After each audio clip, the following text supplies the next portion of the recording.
Now we are going to start with the preparation of alkynes. So the first method which we are going to take up is the lab preparation from calcium carbide. So what is calcium carbide actually? It is CaC2. So how I am going to prepare it? First you need to focus that how we prepare this CaC2. So what we do is we take calcium carbonate, we heat it, and as a result we get CaO and CO2. Then what we do is we add carbon to calcium oxide and we get calcium carbide, and along with that we get carbon monoxide. So here is our calcium carbide. So this calcium carbide I have taken in this flask, and what I have added to it, I have added water to it. So what happens when I add water to it, we get ethyne, and along with that we get calcium hydroxide. This is what is the ethyne. And you know that the ethyne which is actually formed contain two impurities, general two impurities. One is hydrogen sulfide gas, another is the phosphine gas. So we need to purify it. So what we do in order to purify it, we pass it through this bottle 1. This bottle contains actually acidified CuSO4. This removes this H2S impurity, and the leftover gas is passed through this tube into this bottle B, which contains the bleaching powder. This bleaching powder actually removes the phosphine gas. So now our ethyne gas becomes free from all the impurities, and it is collected in this flask by downward displacement of water.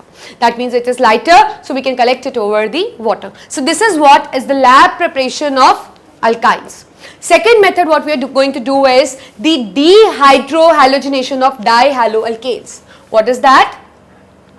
Dehydrohalogenation of dihaloalkanes. So that means first what we have to take is we have to take the dihaloalkanes. So dihaloalkanes, let's say di means two halogens should be present, dihalo. So two halogens should be present and it should be alkane. So let's say it's like that. That is 1,2-dibromoethane.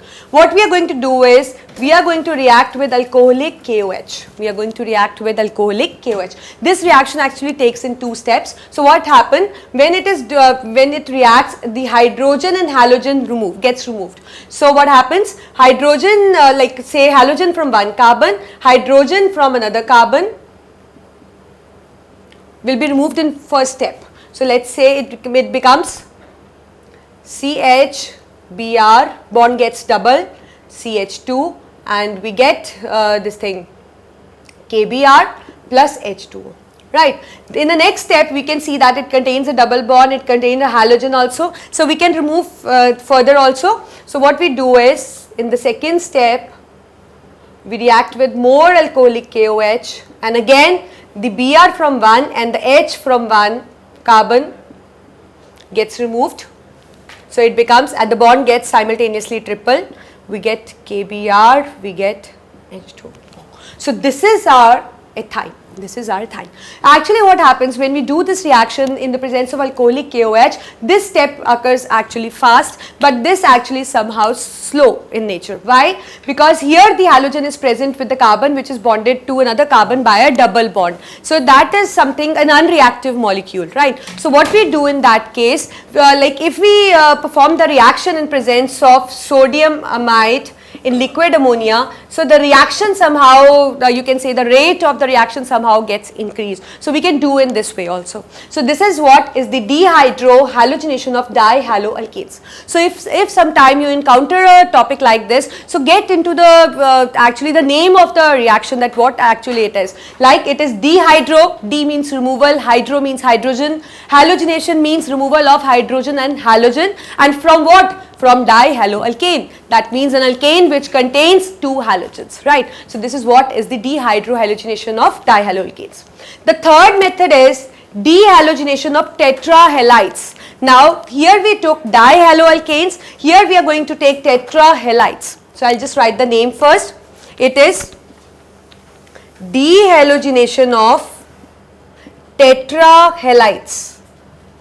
So let us make tetrahalide first. So this is my tetrahalide because I need to put 4 halogen here. So this is what I am doing. to satisfy the valency I have the hydrogen also. So when I'm going to react it, what I have to do in this reaction, actually I have to do dehalogenation. That means I have to remove all the halogens which are present. So for that what I'll do it, I'll use a zinc dust, and what happens, this Br actually gets removed, and what we get ethyne plus ZnBr2. So this is what is the reaction, and this is our product what we were looking for, that is the ethyne. The next method is dehalogenation of haloform. What is haloform actually? So let's take any haloform, like we take CHCl3, which is a chloroform. I'm going to react with silver. This reaction is somewhat similar to the Wurtz reaction actually, where there you took RX with Na, and here what we are taking is, we are taking in haloform. That means again CHCl3, and we are going to react, instead of Na we are doing it with Ag. So what we get, AgCl gets removed, CH gets attached to CH, and this is what is the R alkyne, right. So this is how we can prepare it from dehalogenation of haloform. Next is Kolb's electrolytic reaction. So see, you must have noticed that this is a reaction, basic reaction, which we were using in preparing the alkenes, and now we are going to use it for the preparation of alkynes here, right. So what I'm going to do is, see, I'm going to take carboxylic salt of malic acid. So this is my potassium salt of malic acid. Now if we pass electric current, what we observe actually, this form an acetate ion, and we get the H positive, along with that K positive, and along with that OH, because it is something aqueous in nature. So this moves to cathode, and this moves to, this is negatively charged. So obviously it will be moving to a positive terminal anode, and this will move to, all positive one will move to cathode. So as we know that the ion which has the lower discharge potential gets discharged actually, so the higher discharge potential gets discharged. So what actually we observe at anode first, I am going to write it here, just look here. So it is CHCO negative, double bond CHCO negative, going to lose 2 electrons, and what we will get here, we will get we will write the direct formula, ethyne plus carbon dioxide. In order to make it easy, just write that it is losing 2 electrons, and what as a result gets, the bond gets the tripled, one more bond gets increased, we get the ethyne and we get the carbon dioxide. And these positive ions actually get moved to the negatively charged terminal, that is the cathode.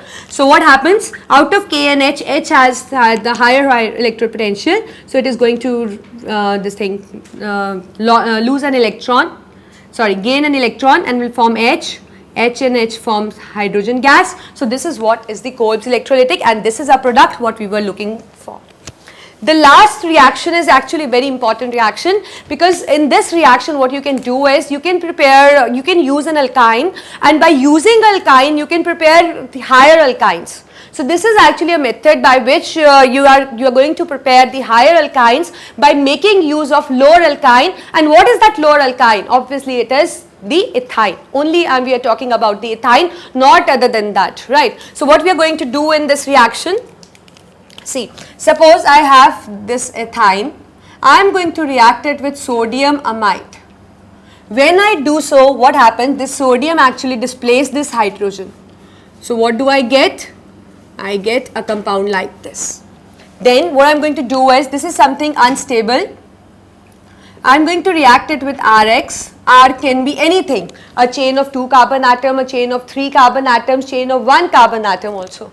So let's say it is CH3Cl. Then what happens, this CH3 takes the place of sodium, and Na goes with Cl. So this is our higher alkynes. As you can see, I started with the alkyne with 2 members, and here what I get as a product, alkyne with 3 carbon atoms. So this is what actually you can do for carrying out the preparation of the alkynes.